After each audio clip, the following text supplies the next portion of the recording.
Bitcoin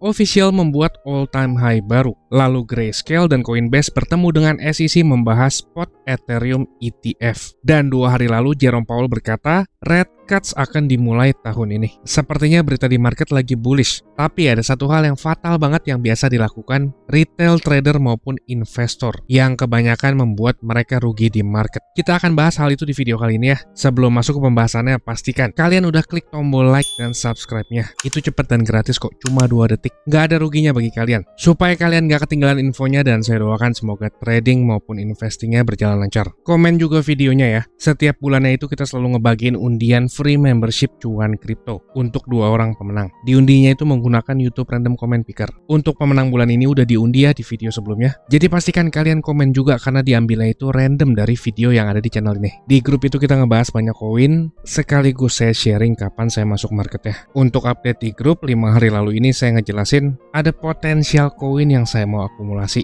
Dan sekarang koinnya itu udah naik hampir 70% ya semenjak saya sharing di grup. Dan untuk yang mau join ke grup, nanti di akhir video dijelaskan. Oh iya, kalau nggak suka sama videonya boleh di dislike ya, supaya kalian nggak akan direkomendasikan lagi channel dari Cuan Kripto. Kalian sendiri yang rugi. Selamat datang di channel Cuan Kripto bersama saya Niko, dan tanpa panjang lebar lagi langsung aja kita masuk ke analisis ya. Pertama itu Grayscale dan Coinbase bertemu dengan SEC membahas spot Ethereum ETF. 4 hari lalu SEC ini ngedelay BlackRock Ethereum ETF. Delaynya ini udah diekspektasikan, jadi nggak kaget. Belakangan Grayscale dan juga Coinbase itu bertemu dengan SEC untuk sharing informasi tentang regulasi approvalnya spot Ethereum ETF. Di sini dijelaskan Grayscale and Coinbase held another round of talks. Artinya mereka nggak cuma sekali ketemu sama si regulator nih ngebahas Ethereum Spot ETF. Buat yang lupa saya ingatkan lagi ya. Dulu sebelum Bitcoin Spot ETF di-approve, BlackRock itu ketemu sama SEC 4 kali untuk mendiskusikan regulasinya Spot Bitcoin ETF. Dan ketika akhirnya Bitcoin Spot ETF di-approve di bulan Januari, itu membuat inflow yang masif dari traditional investor yang sebelumnya nggak berani beli Bitcoin dan menaikkan harga Bitcoin ke all-time high sekarang. Kalau Ethereum Spot ETF di-approve, peluang untuk dapat money flow dari traditional investor itu jadi lebih besar. Dan itu bisa membuat harga Ethereum naik lebih tinggi. Ada 2 aplikan Ethereum Spot ETF yang deadline-nya itu di bulan Mei tanggal 23 nanti. Jadi di tanggal ini itu SEC akan menentukan. Kalau 2 aplikannya ini di-reject, kemungkinan besarnya yang lain juga akan di-reject. Karena kan kita tahu, VanEck dan 21 Shares itu udah mengantongi izin Bitcoin Spot ETF dan pasti mereka paham syarat dan regulasi ETF itu seperti apa. Dan menurut saya tanpa adanya spot Ethereum ETF, Ethereum itu akan membuat all-time high baru. Per video ini dibuat sampai all-time high-nya Ethereum itu hanya sekitar 25%-an lagi. 25% di kripto itu merupakan hal yang mudah banget ya. Terlebih sekitar 4 hari lagi, di tanggal 13 Maret, Ethereum itu ada upgrade baru. Walaupun secara jangka pendek yang diuntungkan adalah layer 2-nya Ethereum, Ethereum-nya sebagai infrastructure layer atau layer dasarnya, kedepannya itu akan lebih banyak project atau protokol yang jalan di atas blockchain Ethereum. Per video ini dibuat dari keseluruhan total value lock keseluruhan blockchain yang ada, lebih dari 50%-nya itu ada di Ethereum. Jadi saya rasa sepertinya Ethereum akan membuat all-time high duluan sebelum spot ETF-nya itu di-approve. Dan spot ETF itu akan menambah bahan bakar untuk naik lebih tinggi. Lanjut nih, kita ngebahas sedikit tentang Jerome Powell yang bilang rate cut itu dimulai di tahun ini. Jerome Powell emang ingin menurunkan suku bunga, tapi dengan catatan, tapi hanya jika didukung oleh bukti yang lebih lanjut mengenai turunnya inflasi. Inflasi di Amerika Serikat itu masih di angka 3,1%. Tapi kalau kita ngelihat lembaga swasta yang menyediakan data inflasi, per bulan Maret ini di angka 1,6%. Hanya saja ini kan data bulan Maret ya. Data yang dirilis bulan Februari oleh pemerintah Amerika Serikat aja belum rilis. Rilisnya itu nanti di tanggal 12 Maret. Diekspektasikan oleh para pelaku pasar itu, inflasi masih di angka yang sama atau 3,1%. Sebagai pembanding kalau kita ngelihat data dari lembaga swasta yang menyediakan, di bulan Februari itu inflasi di angka 1,7 dan berakhir di angka 1,95. Artinya ada penurunan sekitar 60 basis point atau 0,6%. Harusnya nanti itu ekspektasinya akan turun nih. Kalau menurut dari lembaga swasta ini inflasinya turun, artinya datanya itu akan lebih bagus dari ekspektasi para pelaku pasar. Dan dampaknya ke market itu bisa positif. Kebanyakan yang terjadi adalah bisa membuat market ngepump. Tapi yang saya omongin kan berdasarkan lembaga swasta ini. Kita kan nggak tahu yang dirilis pemerintah itu seperti apa. Karena yang pegang datanya itu kan mereka juga. Jadi expect ada volatility di minggu depan. Sekarang para pelaku pasar itu masih berekspektasi di meeting tanggal 20 Maret nanti, The Fed itu nggak akan ada penurunan suku bunga nih. Kemungkinan besar itu The Fed masih akan nge-hold sampai bulan Mei di suku bunga yang sekarang. Itu berdasarkan ekspektasi para pelaku pasar. Kalau menurut ekspektasi para pelaku pasar,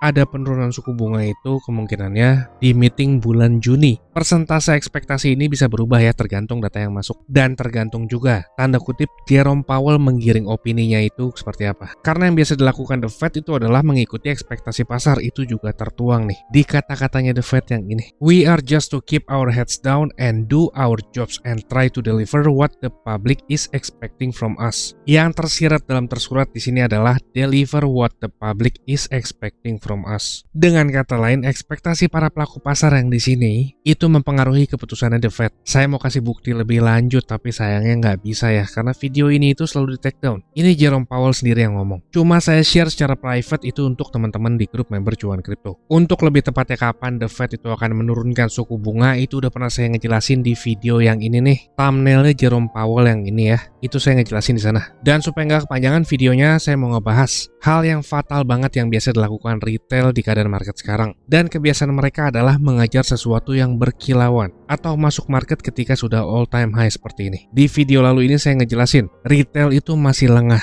pencarian terhadap Bitcoin aja masih sedikit, lalu trading volume di Coinbase itu juga masih kecil. Barusan pas saya ngeliat Google Trend, pencarian tentang Bitcoin itu udah naik nih. Ini itu udah sama atau lebih tinggi daripada tahun 2022 kemarin. Artinya sekarang itu udah mulai banyak orang yang mencari tentang kripto atau Bitcoin. Beruntungnya berdasarkan bukti yang ada sekarang itu mereka masih belum masuk. Buktinya itu adalah inflow user deposit di Binance itu masih kecil atau masih rendah banget nih. Padahal sekarang itu Bitcoinnya sudah all time high. Tapi masih belum ada inflow atau uang yang masuk secara signifikan ke exchange terbesar di dunia. Artinya kebanyakan retail itu masih lengah tapi udah mulai aware karena pencarian di Bitcoin ini udah mulai naik. Menurut Psychology of Market Cycle, biasanya itu retail masuk di saat yang paling nggak tepat atau ketika di puncak kenikmatan.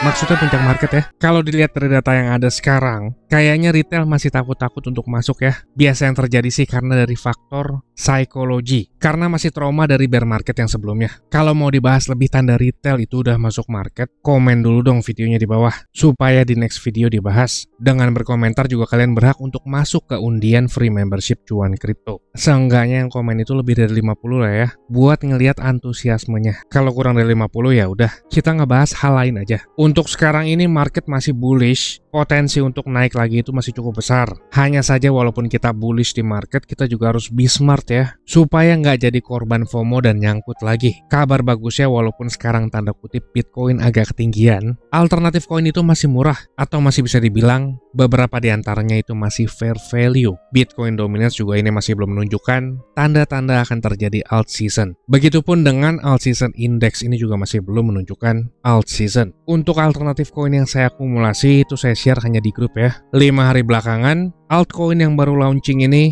yang saya share di grup itu udah surplus sekitar 60-70%an. Belakangan saya sering nge-share potensial koin sekaligus tips untuk akumulasi koin yang baru launching. Buat yang mau join ke grup, ini merupakan grup berbayar. Tapi tenang aja, ini murah banget kok. Nggak sebanding sama aset kalian dan juga edukasi yang didapat. Bisa dapat edukasi bahkan cuan juga. Kita analisis mulai dari fundamental market, psikologi, dan juga teknikalnya. Kalau ada peluang bagus untuk masuk market, saya juga akan share kapan saya masuk market ya. Buat yang mau dapat gratis, komen videonya. Nanti di akhir bulan kita akan adakan undian dari komen dari video yang ada di channel ini menggunakan YouTube Random Comment Picker. Tapi buat teman-teman di sini yang ingin langsung join ke grup, caranya kalian tinggal tonton klip video berikut ini. Saya tunggu di grup ya, dan sampai ketemu di update selanjutnya. Saya mau kasih tahu juga, Cuan Kripto ini ada grup Telegram dan juga udah cukup banyak juga aktif membernya. Keuntungan yang didapat yaitu teman-teman sekalian waktunya efisien, nggak pusing buat analisa chart, apalagi yang belum ngerti. Yang kedua, update terdepan, karena saya lebih sering update dan aktif di grup tersebut ya. Yang ketiga, teman-teman sekalian dikasih tahu kapan waktu terbaik untuk beli koin, dan itu biasanya barengan saat saya juga beli koin. Yang keempat, ada diskusi grup chat buat ngobrol sesama member, saling kenal, dan tanya jawab. Dan yang terakhir, teman-teman bisa request koin untuk dianalisa. Ini grupnya nggak gratis ya teman-teman, tapi tenang, harganya murah kok, yaitu Rp199.000.